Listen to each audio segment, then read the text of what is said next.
You're listening to The Russell Scott Show.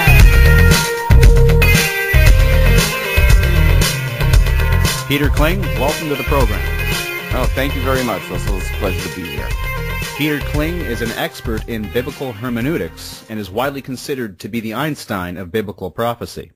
Peter is the author of Letters to Earth, You Can Survive Armageddon. Let's start off with an easy one. What is God? What is God? That's an interesting question. You know, a lot of people have the idea that God is an old man with white hair and a beard, and he floats around on a cloud, and he likes to listen to HAARP music. It's like, okay, well, maybe it works for the Sistine Chapel, but it doesn't work for me. You have to look at these things scientifically. You know, I love the quote from Einstein. He said that science without religion is lame, but religion without science is blind. So to really get an understanding on what is God, you have to reduce to its most simplest form, really. When you reduce things to the most simplest form, you usually find the true answer, or something that's going to be at least logical and work. We get a description from God in his own words in Revelation where he says, I am the Alpha and the Omega, the first and the last. Before me there was nothing, and after me there will be nothing. Now wait a minute. We know that one of the first laws of physics is that we can neither create nor destroy energy. We can only transform it. Okay, so now if both those statements are true, if you can neither create nor destroy energy but only transform it, and if nothing existed before God and nothing will exist after God, then the only reasonable explanation that you could come up with is that whatever God is or was is pure dynamic energy in its most pure form or state. And so we have people that are running this Large Hadron Collider looking for the God particle, which they believe they have found now. And interestingly enough, we also have the Dan Brown's book, Angels and Demons, where the God particle plays a large role in the future of the Vatican, or the short future of the Vatican. It's an interesting situation. It kind of all comes together. But here's the thing. If nothing existed but pure dynamic energy in its most pure form or state, then what caused it to change to become everything that we understand and know around us? Well, we have to assume a couple of things, and I know that's kind of dangerous, but we can do this with confidence. We can pretty much figure that this energy was conscious, because we're conscious. And we have to believe that it was intelligent because we are intelligent. So what would then cause this energy to change and become what everything is today? And the only real answer that you can come up with is one simple word. This energy came up with the concept of love. What a great idea. Something that you can never give away all completely. The more you give, the better you feel. The more you get, the better you feel. It works on so many different levels. You can love your car, you can love your house, you can love your kids, you can love your car or dog, you can love your parents, you can love that significant other in a way that no one else can. And we say love makes the world go around. And it's interesting, when you take love away from people, it hurts. The more we feel love, the more we give love, the more we receive love, the better we feel. Now think about this on a grand scale. This energy comes up with this concept of love and says, wow, I can feel something. And so it creates other universes and other life forms, and it comes down to another dimension, our third dimension, to where we are now, and we have humans on planet Earth that love to love. Interesting. In the Bible, we read in the book of 1 John, chapter 4, verse 8, that God is love. Okay. Sounds logical to me. And let's face it, that's something that we all enjoy. If you don't love to be loved, then there is something psychologically wrong with you. If you don't love to love something else, and it doesn't make any difference what it is, people that love money. And that's part of the reason the world is in the problem that it is today. You have people that love sports figures, people that love specific types of automobiles. And you have people who most of all love their families. And that's a very important part, is family. We'll get into that a little bit more. But, you know, here we are in this earth and we look at the world around us and we have to question, does God really exist? Here's a little interesting thing. The beginning of the 20th century, back in the 1900s, almost all people believed in God and almost no people believed in aliens. And here we are in the 21st century, and more people believe in aliens and UFOs than believe in God, and that's a fact. Actually, I believe it's 62% of the people surveyed believe in aliens and UFOs over God. All of a sudden, when you turn around and say Bible, people turn around and they think of a priest giving communion or reading from the scriptures, or the minister that's reading from the scriptures and he's damning you to hell, and, if you don't do that, wait a minute, that doesn't say any of that in the Bible. Religion has picked and chosen the parts that they want to have in their dogma, and that's what they preach to the people. Now, I'm sure there's some religious people that are listening to this show that's saying, oh, no, he's lost his mind. He's sinning against God. He's going to burn in hell. No, it's not what the Bible says at all. Peter, I used to study under a Presbyterian minister, and he said, Russell, these people that are in the pews, none of these people have even read the Bible. Because if they had, they probably wouldn't even be here. Well, you make a good point there. And a lot of people will put the Bible down right from the beginning. But here's the situation. The way I look at it is the worst thing that ever happened to the Bible was the church or was religion. Because everybody's got this convoluted view of what's written in the Bible. And now the best thing that people can turn around and say, oh, well, it's been changed over the years. It's been manipulated. I'm going to say one thing. It has been changed over the years. King James took the name of God out of the Bible over 7,000 times. So nobody knows what God's name is. They think it's God. God's name is Yahweh. Yahweh, yeah. There's actually a closer pronunciation, Yahuwah. But Yahweh works. Jehovah works. Yep, that works.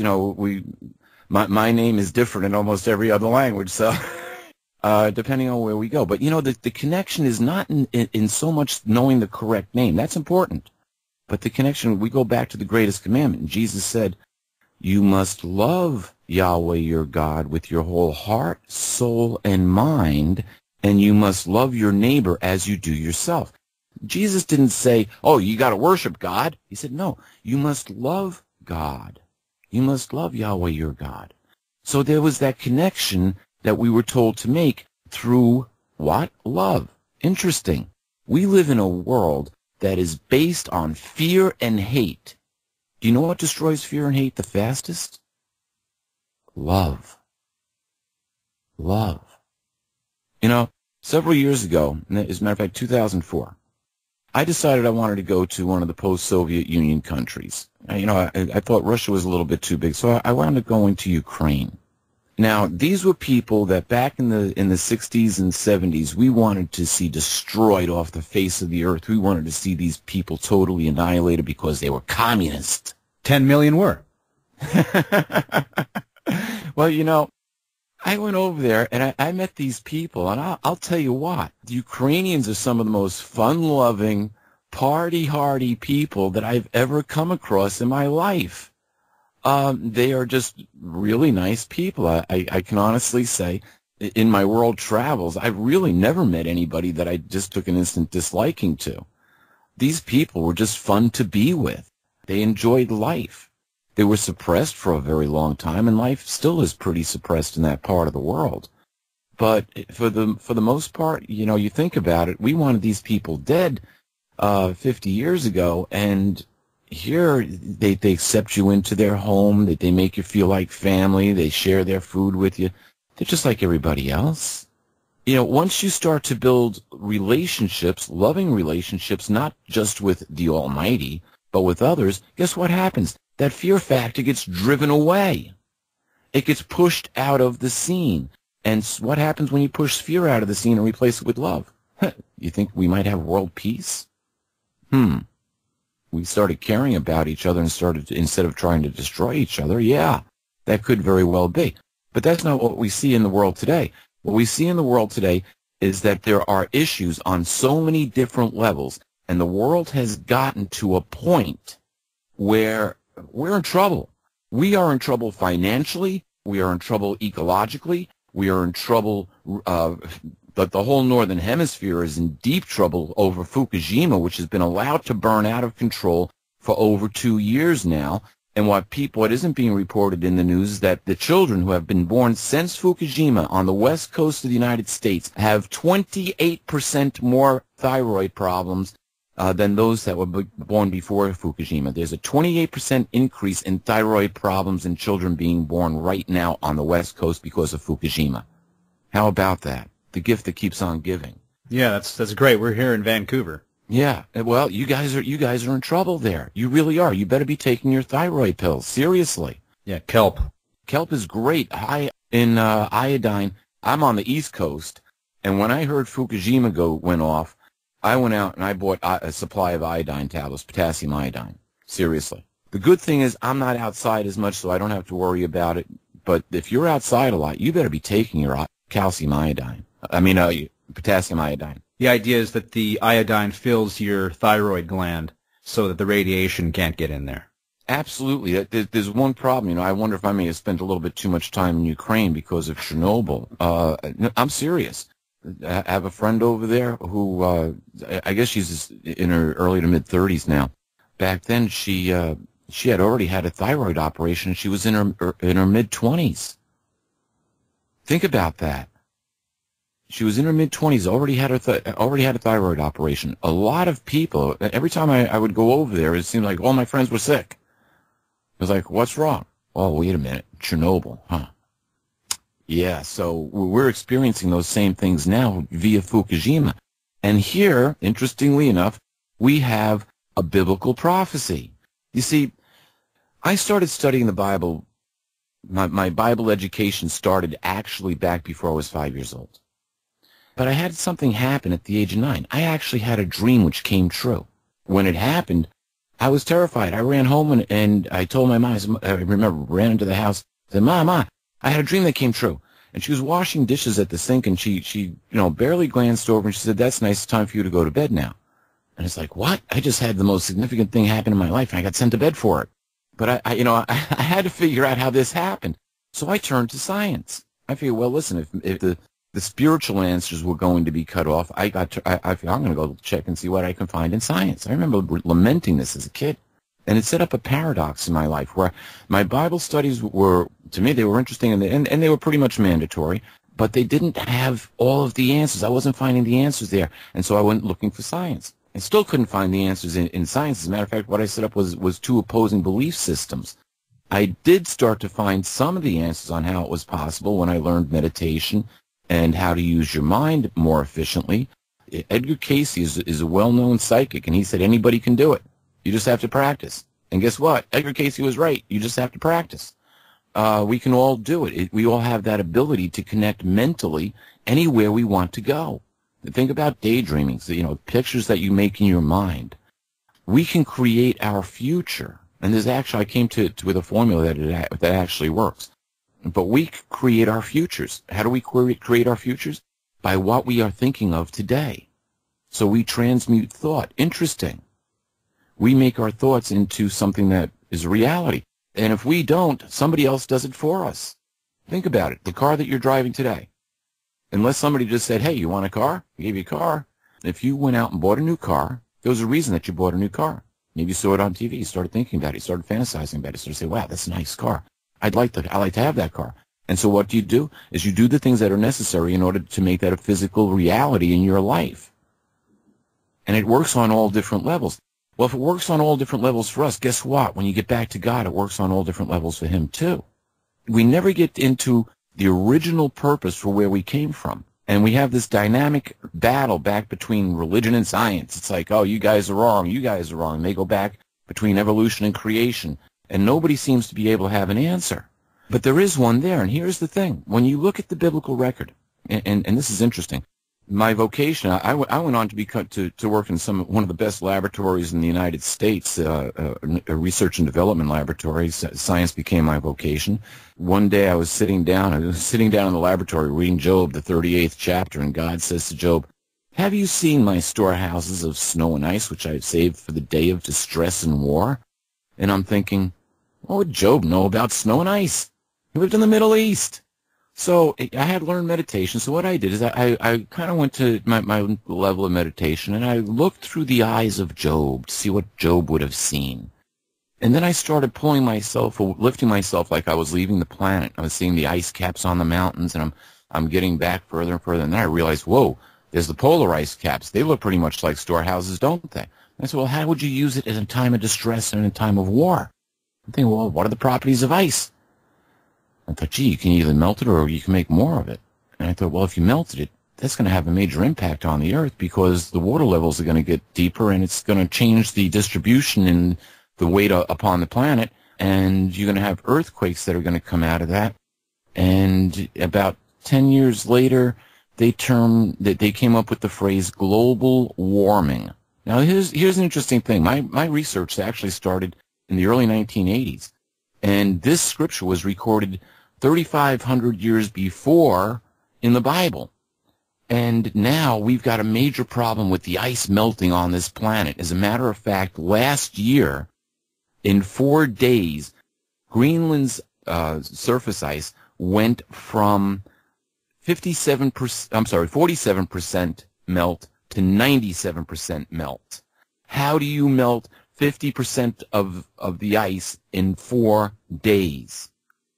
Don't take my word for it. Go look it up on Google. You can go right to NASA's site, and they've got it there, where in 4 days last July, Greenland was down to 97% ice melt. How does that happen? Last year, for the first time, all of the ice in the North Sea, or in the Arctic Ocean, melted. You could literally navigate all the way around. There was no ice there. It's melted. And so now you have coastal events like Hurricane Sandy, which was probably more than what meets the eye, but it floods out the coast real easy because the water levels have built up in the oceans. The big problem is Antarctica. Antarctica could add over 200 feet to the current sea level. This is all talked about back in the book of Job. When I came across these two things, I said, wow. I said, this is interesting. I said, because these things could actually happen, and we see that they are happening now. And what I started to do back then is I said, look, I'm a scientist. There are no miracles. There are only formulas that we haven't come up and invented yet, and so there are only formulas that we haven't figured out how these things happen because we don't have the advancement in science. But there's got to be a total correlation. And I said, every word in this book has to have been recorded for a reason. So I took my scientific knowledge and I went back and I started researching the Bible. And when you start looking at what it says and you look at the fossil record, it says, wow, it comes up to the same things. When you look at the creation from the beginning of Earth until the Precambrian period, not much happens. But when you start looking at what's recorded there, all of a sudden the Precambrian period, or the Cambrian period starts, and scientists can't explain this. They're at a total loss. Oxygen levels hit about 23%, and life all of a sudden explodes on the Earth. There were more life forms, more different types of life back in the Cambrian period than exists today. Where did all that genetic information come from? Where did all that DNA come from? You know, that's like 400 years ago. You go to sleep in Central Park, and all of a sudden you wake up and all of Manhattan has been built up around you. Overnight. That's what that is literally like. But people say, well, that would be impossible. Well, something caused all that genetic information to show up here on Earth. And when you look at the fossil record, there are several times when life has been snuffed out due to some cosmic event, and then we start seeing species generate. But here's the interesting thing. When it comes to man, God says, let us create man in our image. And then the scripture says, so they created man in God's image, both male and female. Well, when you look over into verse 2, God says that, well, it's not good that the man exists by himself. I'm going to make a helper for him. So this is a little bit more detail, and it goes into the explanation. And it says that God caused a sleep to fall over the man, and that he removed a rib, and from the rib he builds a woman. And he brings the woman to the man, and the man says, at last, this is flesh of my flesh and bone of my bone. This one I'll name woman because she is my clone. Eve was genetically engineered from Adam. She was his cloned twin sister. interesting, and Adam knew it. That is kinky, but he did reject his first wife, Lilith.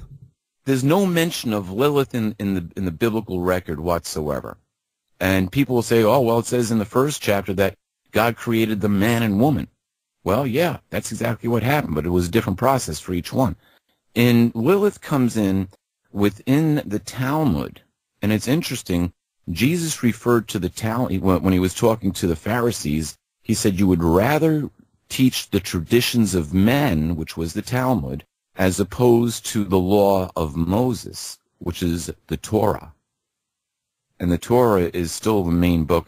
The Talmud was replacing the Torah, and there's a reason why, and it has to do with actually the world situation that's going on today. I'll touch on this real quick. Jesus got into a lot of confrontations with the Sadducees and the Pharisees, the religious leaders and the political leaders of his day within Judea. They were always running battles back and forth. They were trying to kill him. They wanted to kill him 3 times. They tried twice before, and the third time they finally got a hold of him, and they killed him. When we look at what's written in Acts, the disciple Stephen is standing before the Sanhedrin, which is the high court in Judea, and he quotes the prophet Amos, and he says, "Was it to me, O Israel, to whom you worshipped those 40 years in the wilderness? No, it was to the tent of Molech and the star of the god Raphan, to whom you worshipped and made graven images and sacrificed to. And for that I will send you far off into Babylon." Now that's interesting because he was referring to the religious leaders and the political leaders of Israel at that time as being Molech worshippers. The names change over the years, but look at the symbols. The symbols don't change. And Molech, we have actually the physical Molech has changed a little bit, but the same God still reigns. Molech we now look at as an owl, or is worshipped as an owl. Molech is one of the patron gods of Skull and Bones, and naturally, if anybody has done their homework, if you go out to Bohemian Grove, there's a 40-foot stone statue of Molech, where the world's most richest, most powerful men go to do whatever they want for 2 weeks in total seclusion, and the first thing that they do is they burn an effigy of a human in the cremation of care. Now, Molech originally required live child sacrifice. And I'll just ask this question. Explain where 500,000 kids a year just vanish to. Yeah, you know, the kids on the milk cartons. About 750,000 kids a year are kidnapped. About 250,000 of them are recovered. But 500,000 just vanish off the face of the earth. I have to take this opportunity to plug a show that I'm doing in 2 weeks, which will cover the truth about the Picton farm murders.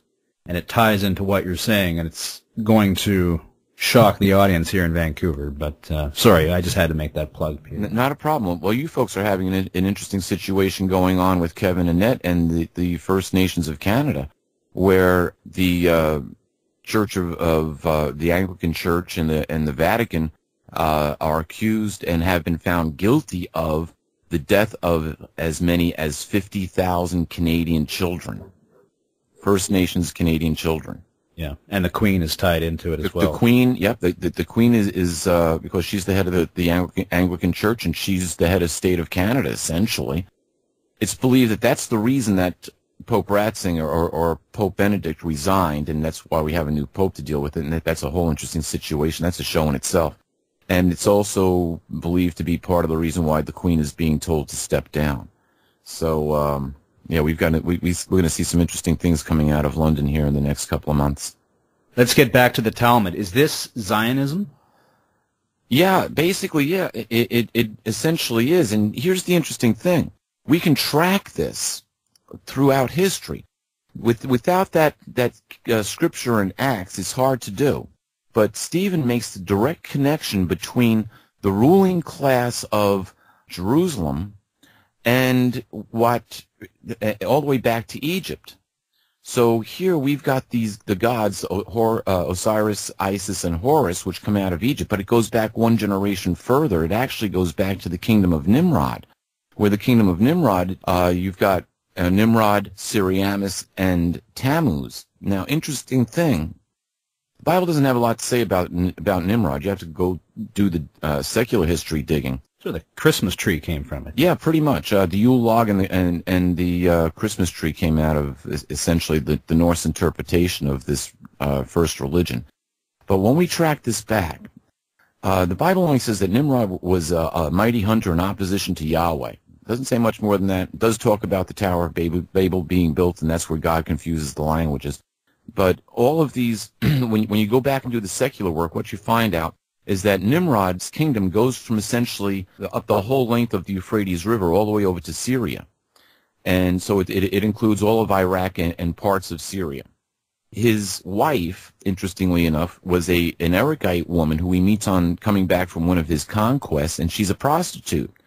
And I guess she made quite an impression because he takes her as his queen. Well, she actually winds up having him killed off. It doesn't say, you don't get an answer on how long it was after that, but sometime after Nimrod's death, she becomes pregnant. And she claims that the child is Nimrod incarnate. Now, interesting, when Nimrod was alive, Semiramis essentially took over the religious aspect of his kingdom. And Nimrod became the god of the sun. Semiramis made herself the goddess of the earth, the moon, and the stars. Tammuz became a star god. So here, this is where we have the first hexagrams and pentagrams being used in ancient history, where to symbolize Nimrod, the star god, and Tammuz, the sun god. Now, you got to follow the symbols. Interestingly enough, when the languages were confused, we get the same story which takes place in Egypt, and then the same story takes place in the Assyrian beliefs and the Babylonian beliefs, and the Medes and the Persians have a similar story, and the Greeks have a similar story, and the Romans have a similar story. And as a matter of fact, we're being taught a similar story today. The Vatican really has been worshipers of Mary, the mother of God, and Jesus is allegedly Yahweh incarnate.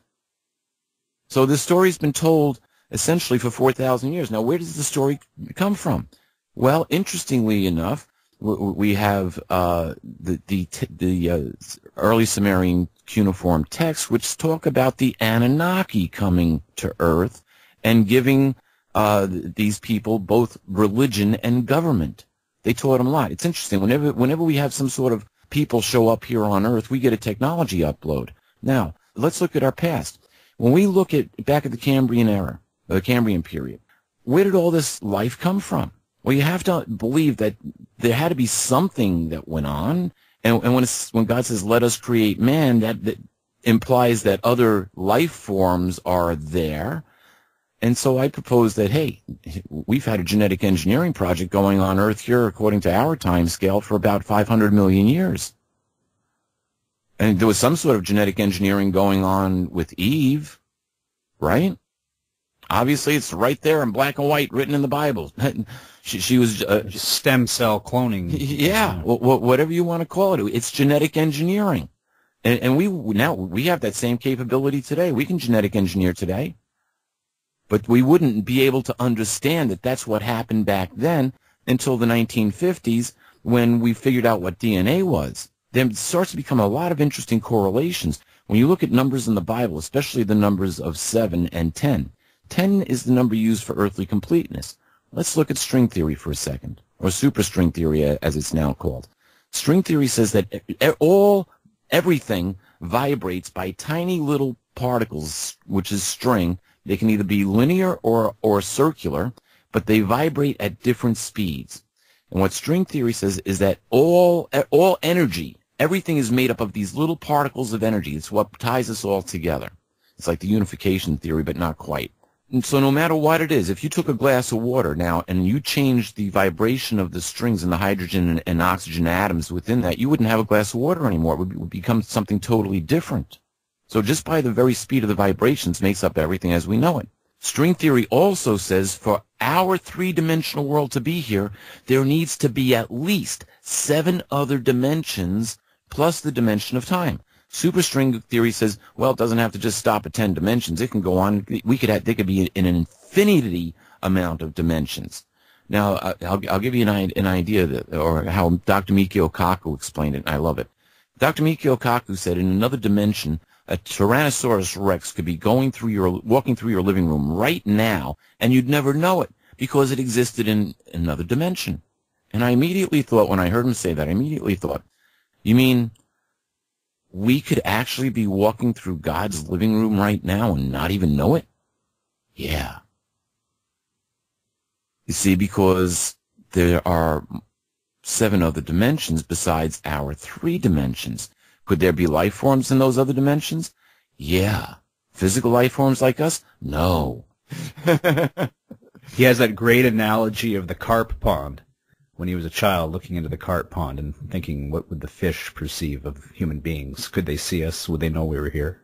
Oh, yeah, without a doubt they could see us. I love to trout fish, fly fish, and I remember I was out in Colorado one time, and I just happened to just peek over this bridge, and boy, they would trout down in the water, and they scattered. I said, they must be under attack by eagles a lot. So, but, that's a totally different dimension for the fish. You see, when does a fish realize it's wet? Realizes it's wet when it's outside the water, and it's not wet anymore.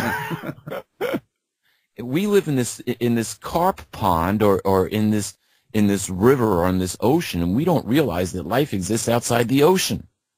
We can go up, we can go down, we go forward, we go backwards, we go sideways. It's all 3-dimensional, but we don't realize that, hey, guess what? There's life that exists beyond what we see in the 3-dimensional world. And that would make total sense, especially when you look at the scriptures. Interdimensional beings, in other words, life forms that could go from one dimension to another dimension, would be so much more advantageous, especially when you look at the size of our universe. Now, the 3 dimensions that we live in are the largest of the 10 dimensions. Let's look at this biblically. The number 10 is the number for human completeness. Interesting. Our 3 physical dimensions plus another 7 spiritual dimensions. The number 7 is the number for spiritual completeness. 3, 7 makes 10. Hey, it all works out. The math works. Maybe the Bible's right. But here's the thing. We were put here on Earth approximately 6,000 years ago. Now, we know that there were other Cro-Magnon became before us, and there was Neanderthal, and we can trace back our human heritage all the way back down to Lucy on the plains of Africa. And people say, well, that's evolution. No, not necessarily. That could be genetic engineering. You see, what makes us different from everybody else? The capacity to love. Maybe it was the capacity that the scriptures say that we were created a little lower than the angels. Oh, so we didn't evolve. We were created a little lower than the angels? Yeah. Well, let's look for some evidence about that. Okay.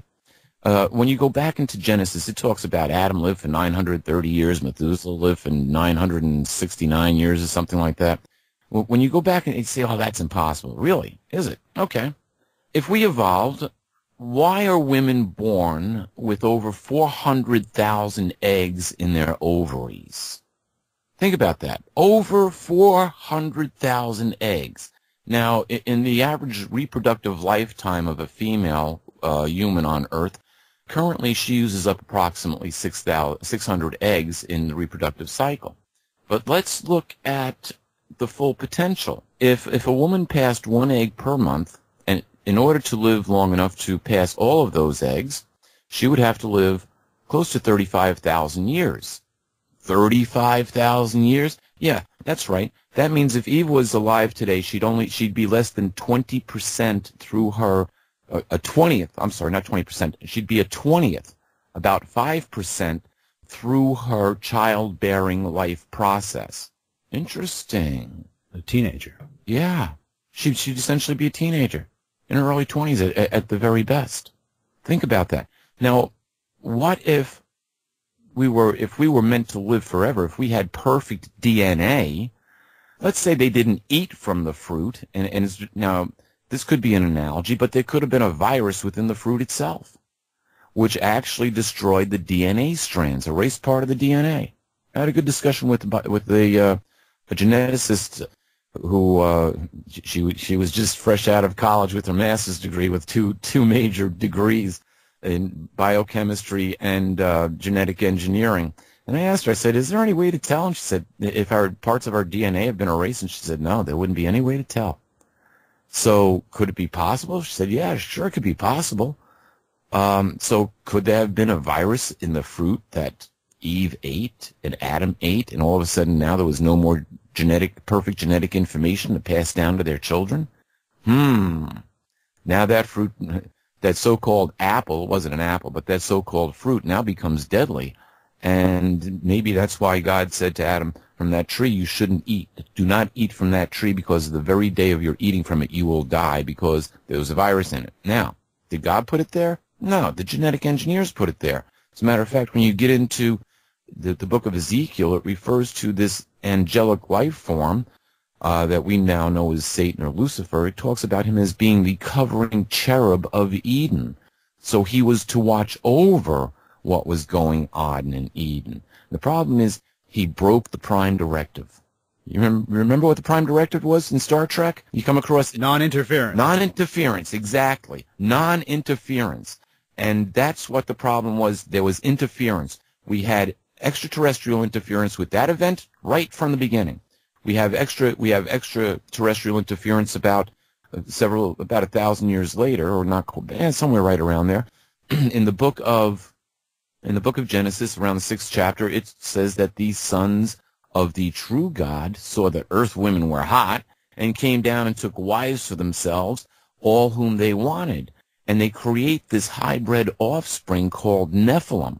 Now, there's not that much detail within the scriptures, but within the book of Enoch, there's a tremendous amount of detail. As a matter of fact, Enoch says that one of the first things that they did, besides take human wives for themselves, is they gave us technology.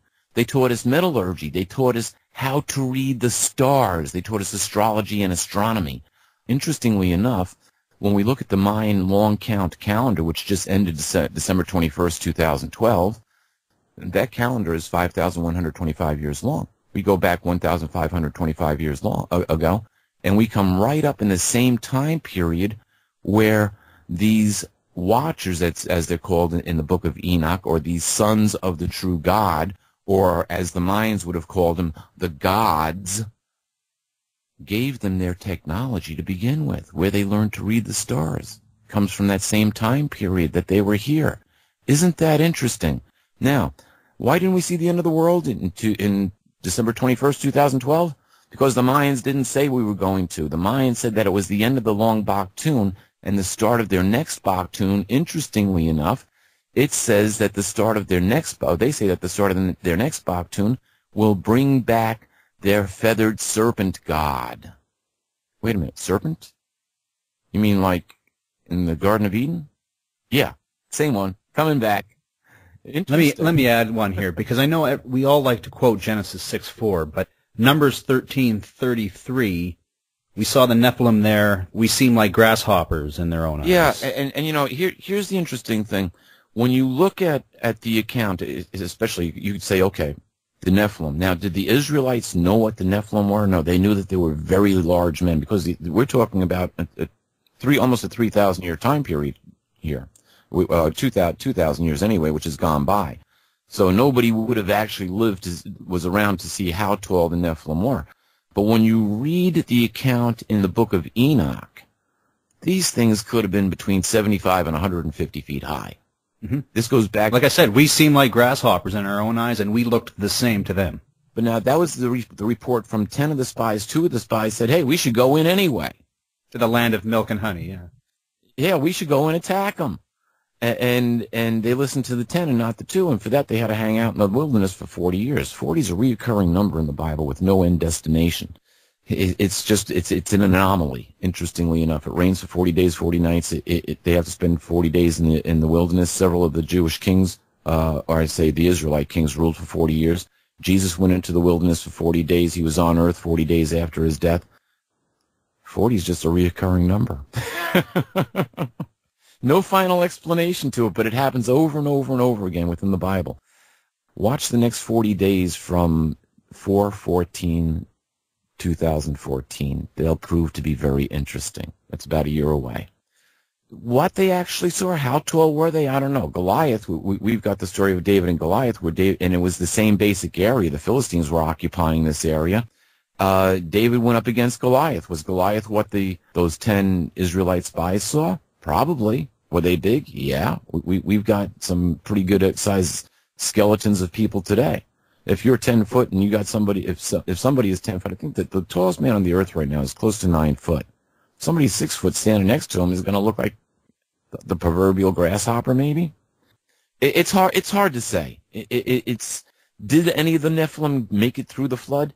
No real good chance of it. They were hybrid. They couldn't reproduce. Were angels allowed to materialize after the flood? Apparently not. They could no longer. What happened back there was interspecies breeding, and if you look at Greek mythology, it obviously didn't just stop with humans, because you get a lot of half human, half animal life forms in Greek mythology too.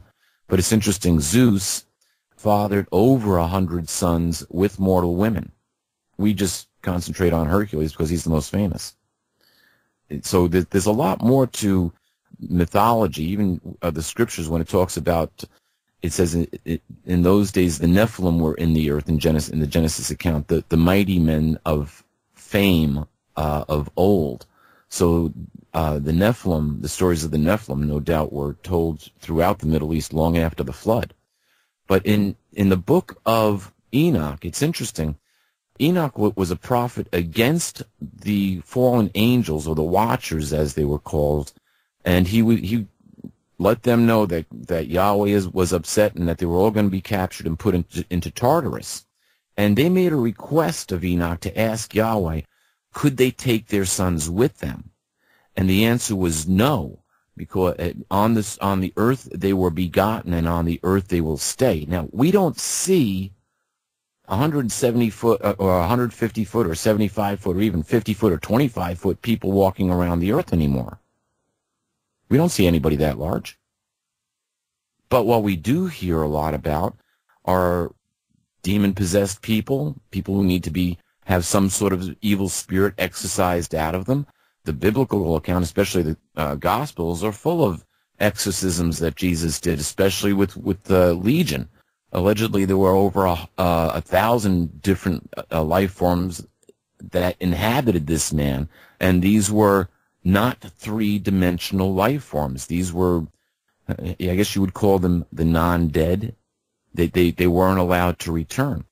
In Genesis, the 9th chapter, in the 5th verse, God says that he would ask back the soul from every living creature. From man himself, he will ask back his soul upon death. Doesn't say what he's going to do with it, so he's going to ask it back. He doesn't say that he's going to burn in a fire. He told Adam that he would return to the dust of the ground from which he was taken. If God was going to be really upset with anybody, it would have been Adam, because God told him directly not to do anything, not to eat from that tree, and Adam didn't listen. So who should Yahweh be most upset with? The one who didn't listen after he got direct talk to. Did he say he was going to burn in hell? No, he said he was going to return to the dust of the ground, and that more than likely the soul of Adam, the consciousness and life force, went back to source. You almost surely die. Yeah. Physically, you're dead.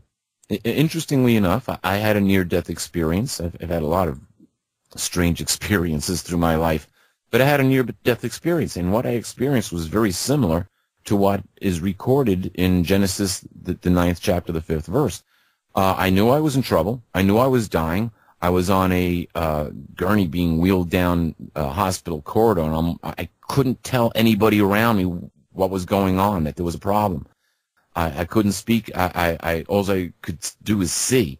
And the next thing, I'm watching the ceiling go by in panic, and the next thing I know, I'm looking down at my body being wheeled down the hospital corridor. And my consciousness was tied up in what I could only describe as a mist or a smoke. More than likely it was ectoplasm. My consciousness was tied up into this energy which I could see streaming out of my body.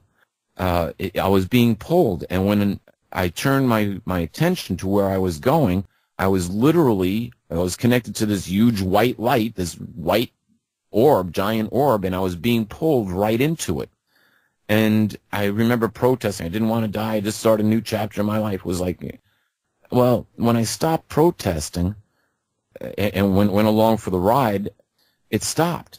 And then it reversed, and I was literally put back into my own body. Now, for all intents and purposes, I have to believe that there was a dead piece of meat there.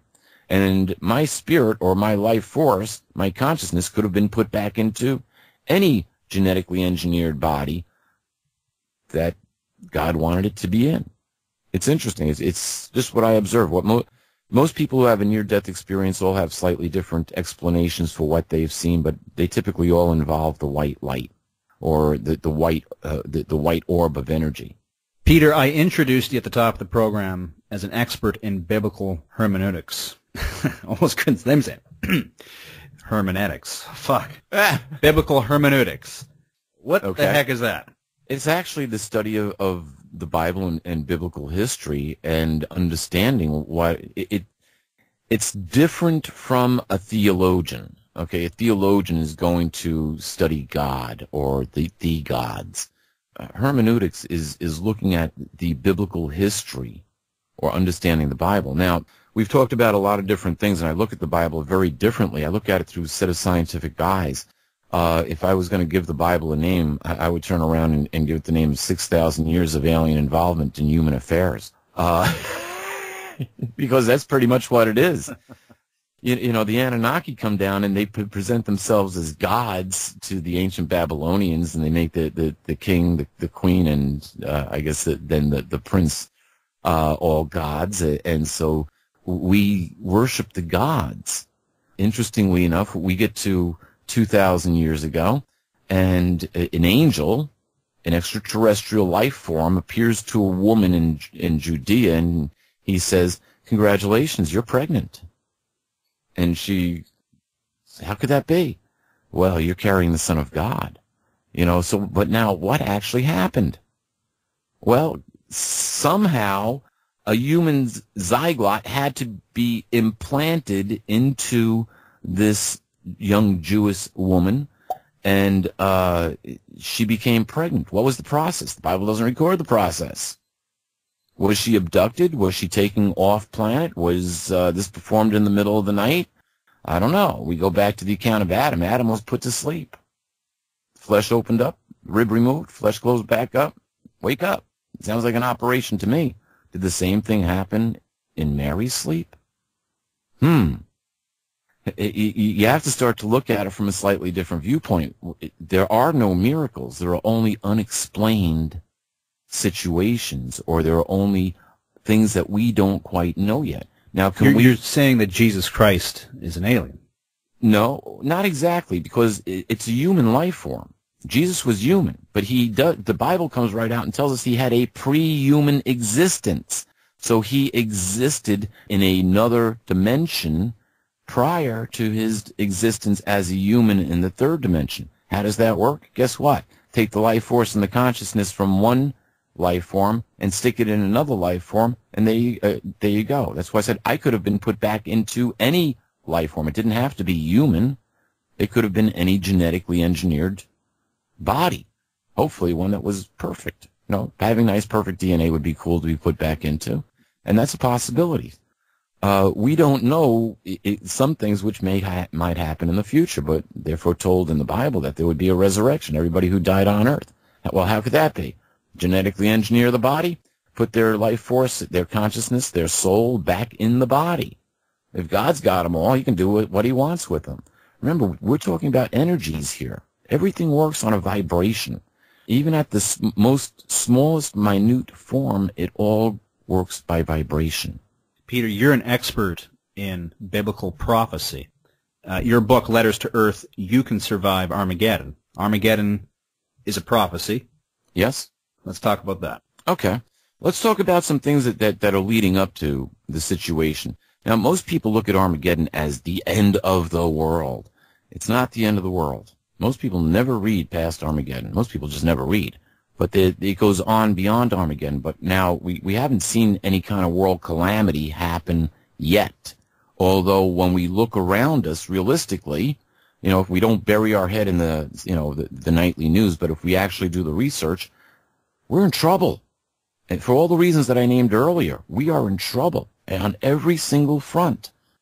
We've reached a point of something's got to give. And now the problem is that, as we well saw coming, what happened a few weeks ago over Russia, we've got incoming asteroids. What's pushing the incoming asteroids? Is there any mention of any of this in the Bible? Well, sure there is. Let's go take a look. Let's go to Matthew. I love this. Jesus said there would be earthquakes in one place after another. There would be wars and rumors of wars. There would be food shortages. Interesting. Aren't we seeing all those things? I mean, what's going on with Korea right now? Is that not a rumor of war? What's happening in Syria right now? What's happened throughout what's happened since 9/11? The world has been in a state of war. We are actually in World War III. Most people don't realize that. But George Bush declared World War III a few days after 9/11. He said we axis of evil, yeah. Yeah. And now we're facing North Korea. Isn't that interesting? Well, what else does it say? Let's go to Revelation. I like Revelation. Revelation, the 8th chapter. Interestingly enough, it starts to give some signs there. These angels are blowing trumpets and things happen. Let's see, Revelation 8, I believe it starts with chapter 7. It talks about an angel blowing his trumpet, and it says that a third of the earth was burned up. Well, NASA actually has a satellite that you can go look at, and there are forest fires on every continent except for Antarctica. Even, this is interesting, since all the ice is gone on, almost all the ice is gone on Greenland, even Greenland is having brush fires. Remember all the forest fires we had last year? Every continent, when you look at it, it's a month-over-month image. A third of the earth looks like it's on fire. Every single continent blazing.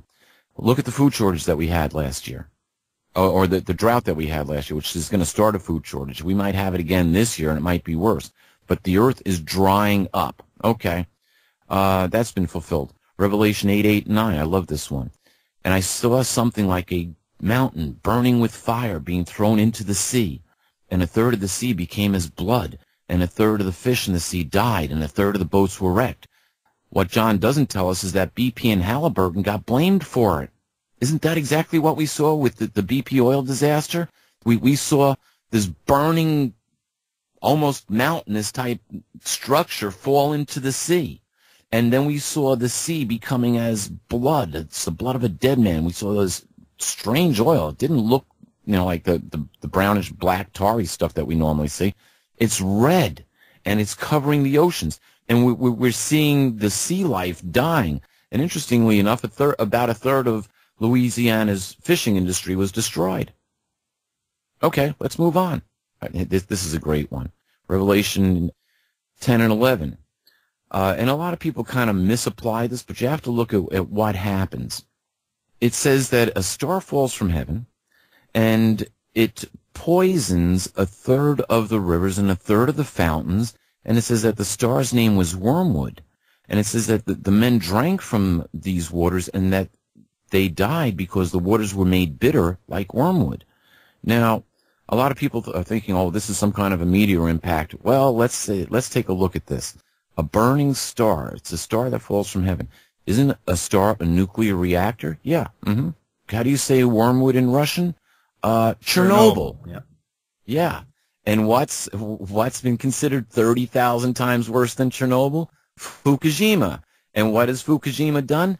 Poison a third of the waters of the world. Essentially, probably maybe even more than that, because essentially all of the waters in the northern hemisphere have fallout from Fukushima radiation. So that one's done. Let's move on to the next one. It says that a third of the sun and a third of the moon and a third of the stars would not give their light. Interesting. What, are we going to go totally dark for a third of the day? No. But with chemtrails, we've pretty much blocked out almost a third, almost 30% of the sunlight, which reaches the Earth. Chemtrails are a major, major issue right now. Why are they spraying them? To stop the sun from reaching the Earth. Because if they didn't, the sun would be, they've done so much damage to the ionosphere using HAARP that if they stopped spraying their chemtrails, the reflective aluminum, which is mostly what they're spraying, the sun would be burning up the Earth even worse. Interesting, isn't it? So we're blocking out the sun from reaching the earth. Now, that takes care of Revelation chapter 9. Let's jump to Revelation. What about the price of wheat? I'm curious about the denarius. Yeah, a day's wage for. Okay, we had a major drought in the Midwest last year. The first thing that they said is that food prices were going to go up. Corn and soybeans got hit the hardest. Not so bad on the wheat, but out of the corn and the soybeans, we can expect beef prices to go up, chicken prices to go up, almost also hog prices to go up. As a matter of fact, a lot of farmers have already started killing off herds last year and reducing the size so they could afford to feed what they have left. So you're going to be paying more for anything that's made with corn or soybean, which is a lot of what we eat today. Probably about 80% of what we eat is corn or soybean connected somehow. You know, whether we're eating meat that's being fed corn and soybeans, or we're actually consuming grains. A good portion of your cereals are all made with corn. Soybean is an additive in a lot of different food items. So that's all going to go up. You're all going to pay more for that at the store. We have another drought this year. Guess what's going to happen? It's going to go up again. And should we have any sort of the biggest, scariest problem? Should we have, and NASA's already called for this, but now it's even becoming more of a problem with the Korean situation that could possibly get out of hand. If we have an electromagnetic pulse knock out our electric grid, whether it comes from the sun, and interestingly enough, Revelation, the 16th chapter, I think it's the 5th verse, says that the sun is going to be, it was granted the sun to scorch the men, and the men did not repent. Interesting. But if you knock out the electric grid, food production in the United States stops. If you like your Kraft macaroni and cheese, when you go to the store and buy a box of Kraft macaroni and cheese, they scan it out of there, sends the scanner reads what it is, lets the computer know to let Kraft know to make another box of macaroni and cheese. There's no big warehouse with a billion boxes of Kraft macaroni and cheese sitting in it. It's all on-time warehousing, or just-in-time warehousing, just-in-time warehousing, where they have just enough in the warehouse to get the food to the distributor and from the distributor to the store. There's about 3 days of food in the food chain. Once upon a time, there used to be 90 days supply of food in the food chain. Now there's only 3 days supply. So that means if we're hit with an EMP and the Kraft Corporation, as well as every other company across the United States, goes down, we have a major blackout, you can kiss the food supply in this country goodbye. Yeah. 3 days is what you have. So I suggest store up food. You know, we're up here in the Northeast. When a major snowstorm comes out, usually within 2 days the stores are pretty bare until they can get to, new shipments in and restock the shelves. So your average grocery store shouldn't have more than 3 days supply of food. Maybe they'll get some more food to the warehouse, from the warehouse to the store. But usually, pretty much in 1 day, that store is going to be empty, and by 3 days, you're not going to find anything anywhere. So you need to have food stored, just as a precaution, so you can get through it. How long is it actually going to happen? We've been warned. We've been warned over and over and over again. This isn't just me. You get biblical prophecy involved, and now you get NASA involved, saying, hey, we stand this situation that this could very well happen. We just crossed the galactic plane of the universe. I'm sorry, of the galaxy. We just crossed the galactic plane of the Milky Way. What happens when you go from one side of the Earth, from the northern hemisphere to the southern hemisphere? Because we just essentially went from the northern hemisphere of the Milky Way into the southern hemisphere. But on Earth, what happens? Coriolis effect. So guess what? We are on the opposite side, not by much, only by a few months, but we are on the opposite side. And so sooner or later, we're going to become more and more at the effect of the Coriolis effect of the effect of the Coriolis effect of the Milky Way. So we're at the equator, so to speak. Yeah. We've gone from one side to the other. Now, here's something that's interesting. Jesus said there would be earthquakes in one place after another. Oh, well, there's always been earthquakes. Yeah, but about 15 years ago, earthquakes did a very interesting thing. They started jumping up, and now there's over 700% more earthquakes that we have today than we had 15 years ago. Think about that. Think about that. Over 700% increase in earthquakes in 15 years. What caused that? Well, a number of things. We have HAARP, we have fracking, and we have the Earth taking a trip across, going from one gravitational plane to another gravitational plane. There are forces that we are not told about which are pulling and tugging on this Earth. Some people will tell you that, oh, well, it's Nibiru coming back. Is there mention of Nibiru? Interesting. There's actually 6 scriptures which talk about the sun being darkened, the moon being turned to blood, and several other events happening. I like the one in Revelation, the 12th chapter, the best. Now, tell me if this sounds like maybe Planet X or Nibiru is going to be coming through our solar system, passing by the planet Earth. It says, and I'll paraphrase it here, it starts off with a great earthquake. In Revelation chapter 6, verse 12, it says, a great earthquake occurred, and the sun became as black as sackcloth of hair and did not give its light, and the moon became as blood, and stars fell from the heavens as like when a high wind shakes unripe figs off of a fig tree. And the very mountains and the island groups themselves were removed. Heavens were rolled up like a scroll. And the rich, the kings and the mighty men and the rich hid themselves. They cried out to the rock masses, hide us, fall over us. Wait a minute. You mean John saw the deep underground military bunkers too? Where the military commanders and the rich and the kings were going to? Yeah, how about that? How about that? Now, yeah, how about that? It's something that we're really facing now. And it's interesting, if you go to Revelation, the 16th chapter, the 12th verse, it says that one of God's bowls of anger was poured out upon the river Euphrates, and the power of the Euphrates was dried up. Did we not see the power of the Euphrates dried up when Saddam Hussein fell? What else does it say? It says that the power of the Euphrates is dried up, making way for the kings of the rising of the sun. The east. What's east of Iraq? Oh, that's right, Iran. Who's Iran friends with? Oh, that's right, Russia and China. And we want to go to war with them too, don't we? Or at least Israel does, and they want us to back them up. They want the United States to back up what's going on with that situation. So what happens here is significant, because this is where the nations are gathered together for the Battle of Armageddon. Megiddo, the Valley of Megiddo, or that whole area, was a plain where some major decisive battles were fought, and they were extremely one-sided. There was no question on who won. And Armageddon is going to be pretty much the same thing. But now, who's this battle with?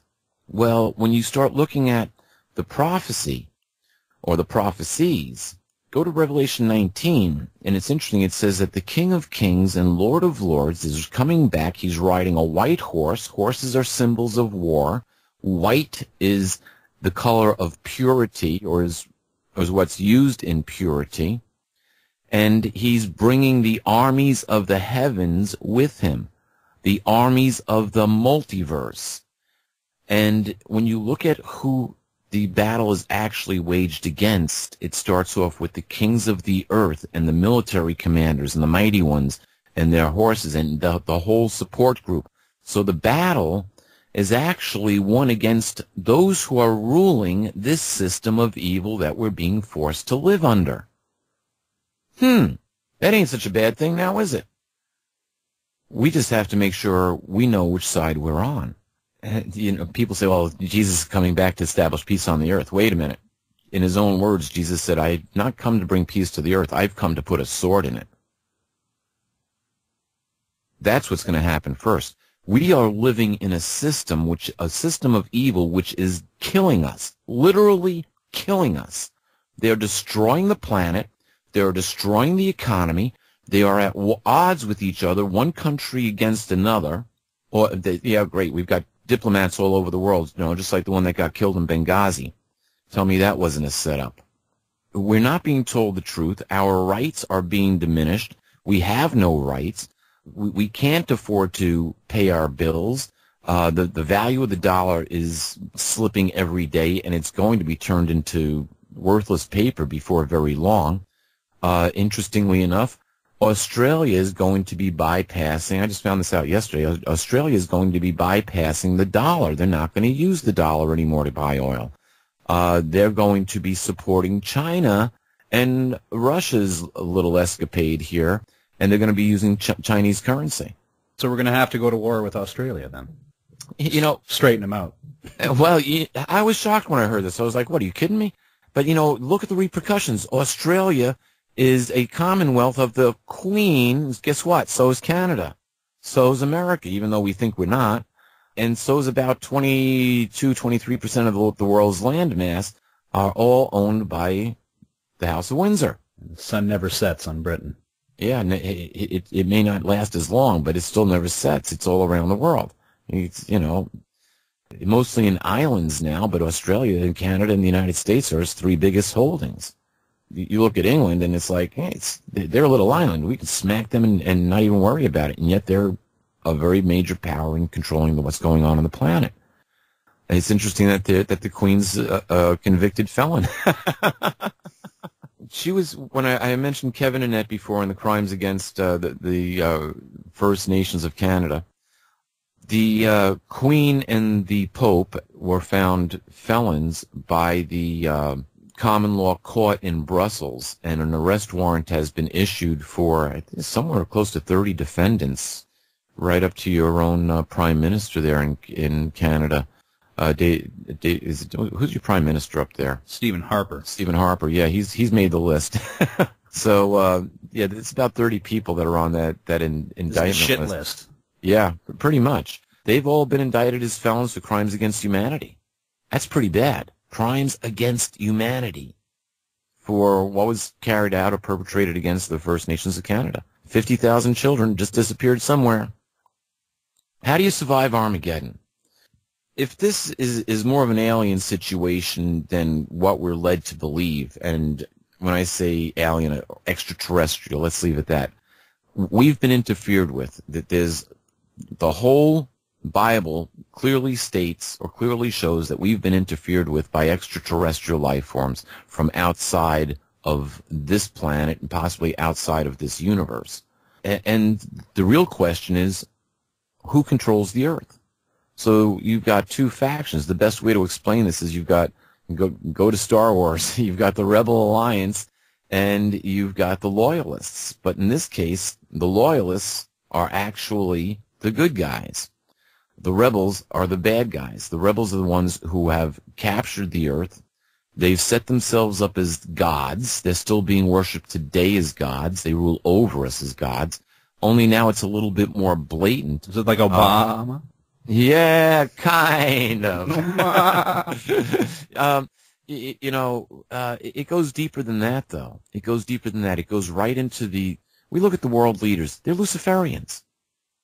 Look how many people go on to Google Images and type in devil horns and politicians, or devil horn signs, hand signed and politicians, and see who comes up throwing, the old devil horns with their hands. Almost all the politicians. They even got one of Pope Benedict. He almost looks like the Emperor in Star Wars. Oh my goodness, Palpatine. Yeah, Palpatine. He almost does, in his decrepit stage. But he was an evil-looking dude, I have to admit. So, but they got rid of him. Yeah, and now that the faction that they bring up, and here's the interesting thing: Pope Francis is a Jesuit, and there's a book, Petros Romanos. Some of your listeners may have read it. They may know of it. But it's the prophecy of Saint Malachi from almost about 1,000 years ago. And according to the prophecy, we've got the last pope, and he's a Jesuit. Interesting. Now, here's some interesting news out of the Vatican. The Vatican there's another book that's written by Tom Horn, and it's called Exo Vaticanus. And in it, he exposes the alien connection with the Vatican, and that the Vatican is actually looking at bringing in an extraterrestrial savior. Interesting, an extraterrestrial savior. The Jesuit order operates the largest observatory on the planet out in Arizona. It's one that reads in the infrared band, and it's known as Lucifer. How about that? Are you telling me that the Jesuits are looking for Lucifer? The plot thickens. When you look at the real religion of the Catholic Church, you have to go back to Emperor Constantine, the man who's credited with starting Christianity. Constantine was a Mithra worshiper. He worshipped the sun god, Mithra. And all of the holidays of the Holy Roman Catholic Church are based in Mithra worship, or worshiping the sun. Some they adopted from other nations as they went in. It was standard operating procedure.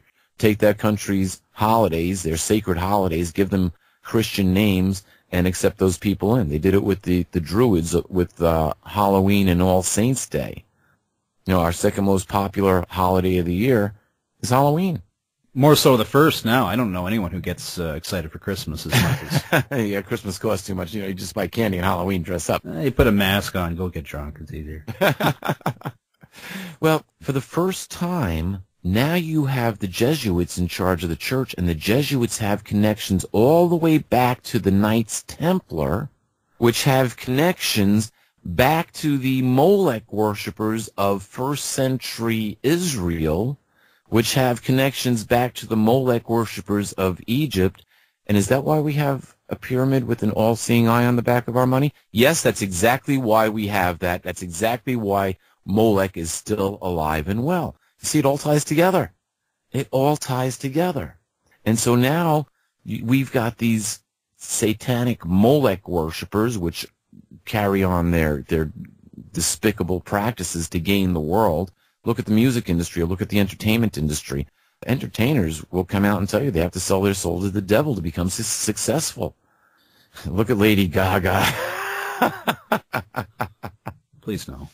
But, you know, a lot of these entertainers that are coming out now, especially in the hip-hop or in rap. And they beat the drum of the government agenda as well. Absolutely. Absolutely. When you go back and you look at the Knights Templar, what were their important symbols? Hexagrams and pentagrams. Remember, watch the symbols, hexagrams and pentagrams. What do we see used today a lot in political arenas? The pentagram. Who's got the hexagram? Oh, Israel's got the hexagram. Yeah, how about that? Why do we do Israel's bidding? And that's where Zionism starts to come in. And the Zionist roots can be tracked along the same path as the roots of the Molech worshippers, or the worshippers of the star of the god Raphan. Go to Google, type this in, Star of Molech, and see what it looks like. Seriously, Star of Molech, or a Star of Raphan, which is also pronounced Remphan, and see what you get back. Does it look like the Star of Israel? The Star of David? Yeah, that caused a big problem when that star actually comes from the banner which was adopted at the first Zionist Congress in Basel, Switzerland in 1897. And in red, that six-pointed, six-pyramid, six-sided star. Wait a minute, did I just say 666? Yeah, that's right, I did. That original symbol was on the sign of the shop of the Bauer family, which changed their name to Rothschild. I have to add something here. First, I did Google the Star of Moloch, and it's the Star of David. It's the exact same. It doesn't look just like it. It is it. It's the same thing. If David saw that star on someone in his kingdom, he would have put them to the sword. That is a fact. David's got to be spinning in his grave, knowing that that is being called the Star of David. Webster's definition of Holocaust in 1828 is a burnt sacrifice or offering, the whole of which was consumed by fire, a species of sacrifice in use among the Jews, and some pagan nations. Now, ask yourself why the death of 6 million Jews during Nazi Germany would be called a whole burnt offering to God. Ask yourself that. Why were they sacrificed? Well, what happened in 1947? Oh, the United Nations was formed, and they declared Palestine should be as the future state of Israel. And in 1948, Israel became an official state. So it took the sacrifice of 6 million Jews in order to accomplish that. Well, let's see. Who sacrificed those? Oh, it was Adolf Hitler, the bad guy. Oh, wait a minute. Wasn't Adolf Hitler the son of Baron von Rothschild, a grandson of Baron von Rothschild of Austria? How about that? Yeah, there's a good indication that he was. And who financed Hitler? Let's see. Prescott Bush, father of George H. and grandfather of George W., was financing Adolf Hitler. He was actually arrested. All of his assets were seized in 1941 when we went to war. And he later becomes a senator, a U.S. senator. He's aiding and abetting the enemy, and he becomes a U.S. senator. How is that possible? How does his son go on to be head of the CIA and become president? How does his grandson become president? Ever hear of Operation Paperclip? The plan to bring over 3,000 Nazis back to the United States to exploit the Nazi scientists and all of their discoveries that were coming out at the end of World War II. They brought all that technology back here, including the Nazi religion, was all brought alive and well into the United States. Under Operation Paperclip, over 3,000 Nazi scientists were brought to the United States. Now, most people don't realize it was that many. But the most famous one that was brought to the United States was Wernher von Braun. He went on to become essentially the head of NASA's rocketry program and designed and built the Saturn V rocket, which allegedly put men on the moon. But von Braun, here very prominent in NASA for many years, he gave a little prophecy here. He gave it to Carol Rosen, and she's been very prominent in this. He said that the military complex would try to play 5 cards. He said the first card would be the communist card. And we had, a Cold War with Russia and really communist China for years. He said the second card would be terrorism. The third card would be rogue nations. Now, interestingly enough, we saw terrorism with 9/11. It hasn't stopped. Actually, we saw terrorism before 9/11. We saw it with the first attack on the World Trade Center. But terrorism really took the world back at the Munich Olympic Games when the members of the Jewish Olympic team were murdered. That's when terrorism first made its debut. But after terrorism and rogue nations as in the axis of evil, Iran, Iraq, and now North Korea, which we're dealing with or in the process of dealing with. And then he said the fourth card would be asteroids or meteorites, heavenly bodies hitting the Earth. And the last card, and we've seen that one too. We just got a real good look at that one, actually within the past, since the one over Russia, over 25 fireballs have been spotted around the world in various places. The latest, greatest well-known one is the one that was here in the northeast of the United States about a week and a half ago. But the last one would be the alien card. So some sort of alien event is going to take place, and that's what we're poised at now. Aliens, UFOs. We saw, was it a year and a half ago, we saw that UFO over the Temple Mount in Jerusalem. When the Pope was announced, the new Pope Francis, interestingly enough, there was an UFO that was spotted over the Vatican. The BBC caught it on their news footage. And more, we're hearing more and more reports of aliens, UFOs, things of that nature. We are primed for the next event. The second coming of Christ with Project Bluebeam. Well, this can tie in together, and that's one of the reasons that the Vatican might be the Vatican's in control of everything. All roads lead to Rome at this juncture. At least they believe they are. And this is another part of biblical prophecy, which we don't have time to get into. But when we get into Revelation 17 and 18, the nations actually wind up turning, or the governments turn against religion. That's really the next big thing that we're going to see, that we should probably see. Aliens might be the next thing, and don't put it, with their current agenda. And if what Tom Horn is saying about the Vatican, I wouldn't be surprised if disclosure came out of the Vatican. Think about that. Everybody's looking to the governments for disclosure. Could you imagine if the Vatican announced disclosure that they've spotted something in their Luciferian telescope? That puts a different twist on things, doesn't it? So we could very well have some sort of alien project Bluebeam type event happening. Is it the second coming of Jesus? I doubt it. Keep on waiting for that.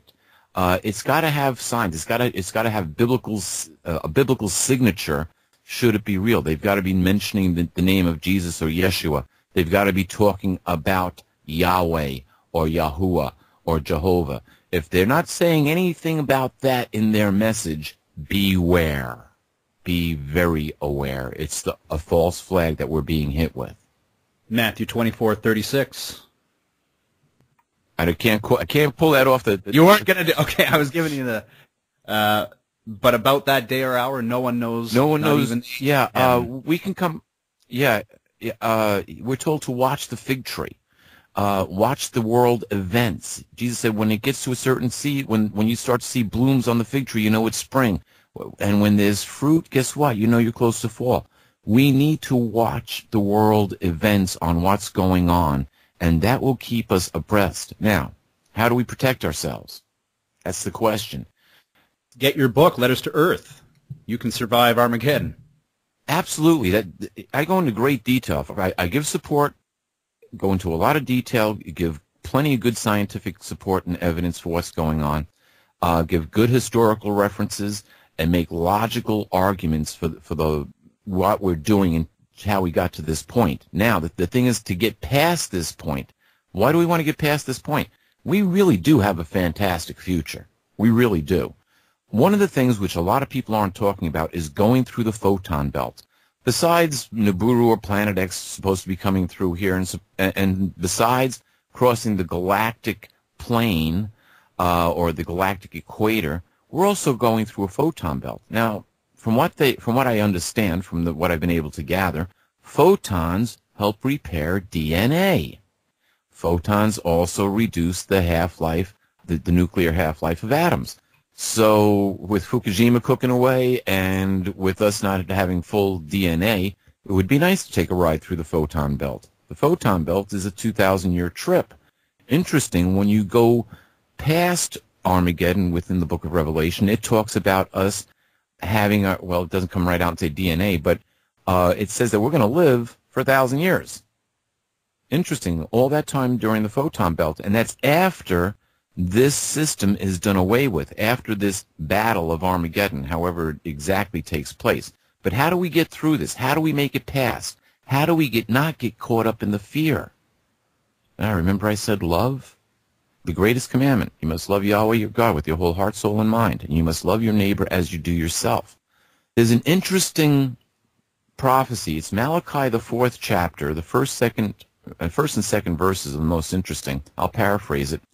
It says that the day is coming that is burning like the furnace, and those who are wicked and presumptuous will become like chaff, and they will be burned up, and neither root nor bough will be left to them. But to those who are in fear of my name, to you, the Son of Righteousness, with healing in its wings, will make you like young fattened calves, and you will go forth pawing the ground. In other words, it'll take us from our weakened condition and make us strong like a young bull. But now, let's go back and look at the event. And it's interesting. What is this Son, S-U-N, with healing in its wings? Son of Righteousness with healing in its wings. Could that be Sun with wings? Could that be Nibiru, the same time period that's coming through here? Well, here's the question. How does one event create two different outcomes? Think about that. How does one event turns around and destroys the presumptuous and the wicked, and yet leaves those who have a fear, or we might replace that word fear, and I'm not talking about being afraid, but a healthy love or healthy connection to the source of all energy. Harmonics and disharmonics. If we are within the harmony of nature, if we are in harmony with the multiverse, if our souls, if our consciousness and our life force is in harmony with the consciousness and life force of Yahweh, guess what?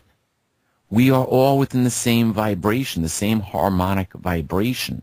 Now, those who are controlling this world, who are ready to kill us, who are polluting the planet and destroying it, who want us to live in fear, who are fear-mongers themselves, who have hate, who can't get along with anyone, what's going to happen to them? You see, if we all are living in a state of love, and they're living in a state of hate and fear, then they'll be in a disharmonic resonance, and we'll be in a harmonic resonance.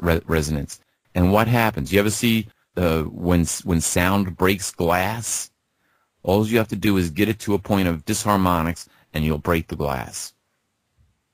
And it's interesting. Verse 3 of Malachi, the 4th chapter, says that they will become like powder under our feet. Interesting. We're in for a very interesting ride, but we have to maintain that caring for each other. We have to stay close to our families. Well, first we have to love ourselves, first of all. We have to love ourselves enough to care. We have to love our family enough to care for them. We have to extend that love to our friends and our neighbors so we can work together. Now, what are we facing? We're facing some dire times. What do I recommend? Store food. Gold and silver you cannot eat. The money is going to become worthless. Interesting. About 30 years ago, I had a conversation with a man from Berlin who went through the German Depression. He said he owned 6,800,000,000 marks, Deutschmarks, and it wasn't worth the paper it was written on. And this is before little ones and zeros in a computer. He physically had 6,800,000,000 worthless Deutschmarks. So think about that. You know, look what's going on in Greece. They're taxing the people essentially. They're taking part of their savings. As much as 40% was one number that I heard. It was dropped down to 10. I haven't followed up on it enough. But they wanted to take 40% of people's savings in order for the European Union to bail out Cyprus. Think about that. If you had your IRA in the bank, the European Union would come along and take, well, let's say you got this saved up, we're taking 40%. Have a nice day. Don't think it can't happen here in the United States. So if your money becomes worthless, what are you going to do? But if you have food, at least you can get through a situation. At least, and I'm not talking about, oh, you're going to survive Armageddon just because you have food. No. We have fantastic hurricanes. We have tornadoes. We have earthquakes. These are all disasters that are hitting one part of the country after another, one part of the world after the other. We have to prepare for disaster. But we have to prepare for ourselves to get through this. Faith in God, having that love, that reliance upon, making the first move, starting to put food and water together for your family. Remember, there's only 3 days' worth of food in the supply chain, and if you're planning on having the government save you, well, be prepared. If you're going to have the government feed you, they're also going to chip you. So be prepared for an RFID chip. But if you have, very simple, how are you going to buy enough food to last a year? Keep it simple. Rice and beans. You can survive on a cup of rice per day. Rice and beans will give you a whole protein. You can survive a lot longer. Most of the world eats rice. Water, very, very important. You'll be surprised how fast you'll be going through water. So you make sure you've got enough drinking water on hand. Very important. And stay close together as a family. Keep your family close. Keep your friends close. Keep your neighbors close. Start to develop that love and affection.